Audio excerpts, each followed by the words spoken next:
δεν νομίζω ότι θα περάξουν τις καταθέσεις εδώ στην Ελλάδα, αλλά υπάρχει μια μικρή περίπτωση, εάν η Κυπριακή Βουλή σήμερα το βράδυ ψηφίσει κατά, όπως διαφαίνεται, θα υπάρξει ένα πρόβλημα σχετικά με τις Κυπριακές τράπεζες στην Ελλάδα, το οποίο νομίζω ότι η κυβέρνηση θα το λύσει, αλλά σίγουρα θα είναι ένα πρόβλημα. Keep everything stable, and that's why I think for Cyprus, of course there's some contagion.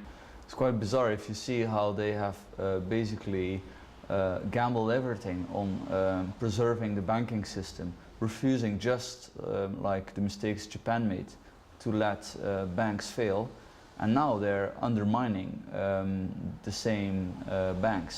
However, if you look into it, they don't have much choice in case they want to avoid a hard government default.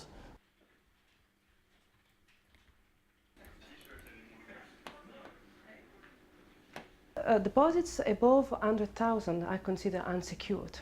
So to a given extent there is risk of losses, and this is what's happening. Below 100,000 there shouldn't be any risk of loss. So to some extent it's the right approach.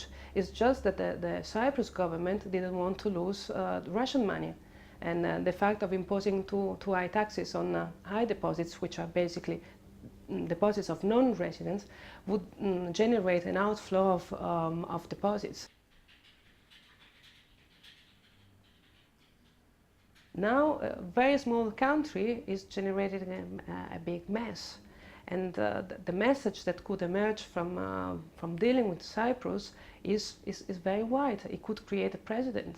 And the idea that if you have such a kind of problem in another country, a large country, this could have very large consequences. It could generate a bank run, which is something that you cannot deal with.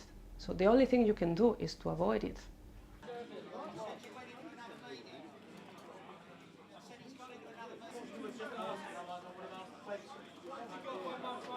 Well, I think that given the size of the banking sector and the possible run of bank deposits that we might see when banks reopen later on this week, it could potentially destabilise the entire Eurozone, and that of course is the great fear in the markets and the reason why people such as the US are actually chipping in on this issue and trying to look for a decent solution.